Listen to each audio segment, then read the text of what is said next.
चर्चा के लिए हमारे साथ पूरा गेस्ट पैनल जुड़ चुका है। हमारे साथ बीजेपी प्रवक्ता राकेश त्रिपाठी जी हैं, धर्मेंद्र सिंह जी हैं, नेता समाजवादी पार्टी, विजय मिश्रा जी हैं, नेता बसपा बीच में हैं, साथ ही निरंजन पोद्दार जी राजनीतिक विश्लेषक हमारे साथ जुड़ गए हैं।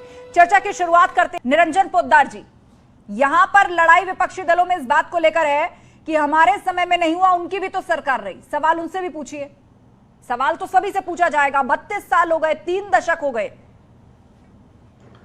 देखिए आस्था जी, निश्चित रूप से आज उत्तर प्रदेश अपनी जड़ों की तरफ जा रहा है। उत्तर प्रदेश आज आत्मविश्वास की तरफ आगे बढ़ रहा है। लेकिन जिस तरीके से आज के दिन को भी अगर दुर्भाग्यपूर्ण और इन शब्दों से नवाजा जाए तो बड़ी आपत्ति और बड़ा खेद सा महसूस होता है। कारण क्या है आस्था जी, इस चीज को आप समझिए। अभी एक महानुभाव कह रहे थे कि न्यायालय की चीज को भी ये अपनी भाई साहब, सीधी सी बात आपको मैं बताऊं, जैसे अभी बाकी की चर्चाएं आस्था जी आप कर चुकी, लेकिन मैं आपको कुछ चीजें और बताना चाहता हूं। जब पब्लिक प्रोसिक्यूटर छुट्टी पे चले जाया करते थे या हाथ खड़े कर दिया करते थे भय के मारे, जब जज और न्यायाधीश जो है वो अपने केस को छोड़ करके और केस को किसी और के यहाँ ट्रांसफर करवाने की एप्लीकेशन लगा दिया करते थे, जब जांच अधिकारी अपनी बदली करवा लिया करते थे, तो आपको क्या उस समय न्याय व्यवस्था नहीं थी?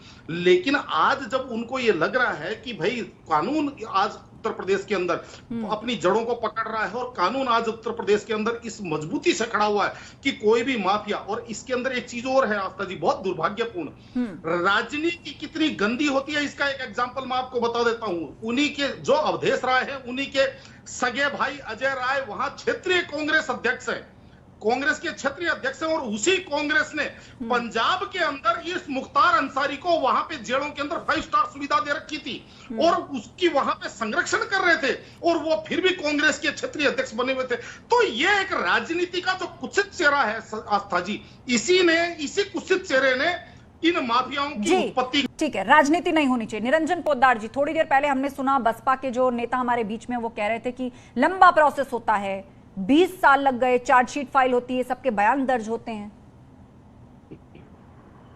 आस्था जी, मुझे बड़ी हंसी आती है ऐसी बातें सुनता हूं। अभी ज्यादा दिन नहीं बीते, अभी लगभग 1-1.25 साल बीता है जब 2022 में विधानसभा चुनाव चल रहे थे, तो इन्हीं मुख्तार अंसारी के बेटे ने सरेआम पब्लिकली स्टेटमेंट दिया था कि अब हमारी सरकार आ रही है और मैंने माननीय राष्ट्रीय अध्यक्ष जी से बात कर ली है, किसी भी अधिकारी का यहाँ पे ट्रांसफर पोस्टिंग नहीं होगी, सबसे पहले उनका हिसाब होगा और उसके बाद में सोचा जाएगा किसके साथ क्या किया जाएगा।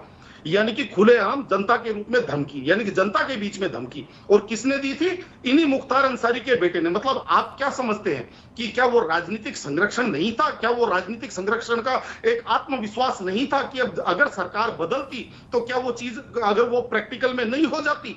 तो देखिए ऐसा है आस्था जी, ये जनता सब जानती है। और 2022 का चुनाव तो मैं ये मानता हूं कि उत्तर प्रदेश के अंदर लड़ाई केवल कानून व्यवस्था के ऊपर गया है, और इसके अंदर मेरे या आपके या किसी के मोहर लगाने की आवश्यकता नहीं है। 23 करोड़ की जनता ने मोहर लगाई है 2022 के चुनाव में। तो इस चीज को देखिए, एक चीज, जिस तरीके के अपराधों की बात होती है, जो आवेशिक अपराध हैं वो होते रहेंगे, आगे भी होते रहेंगे। जब तक मानव जाति रहेगी अपराध नहीं मिट सकते। लेकिन एक होता है संगठनिक अपराध, एक होता है जिसको कहते हैं कि पूरा माफियागिरी या एक प्रायोजित अपराध, उनके अंदर निश्चित रूप से आज सरकार का इकबाल कायम हुआ है। ये मैं नहीं कह रहा हूं। आज अगर आप प्रदेश की ग्रामीण जनता के बीच में जाएंगे तो आज वहां पे वो आपको छुट्टा पशुओं की तो शिकायत करेंगे, लेकिन वो कहेंगे अब हमारे खेत के अंदर हमारे स्वयं के पशु सुरक्षित रात को। ठीक है।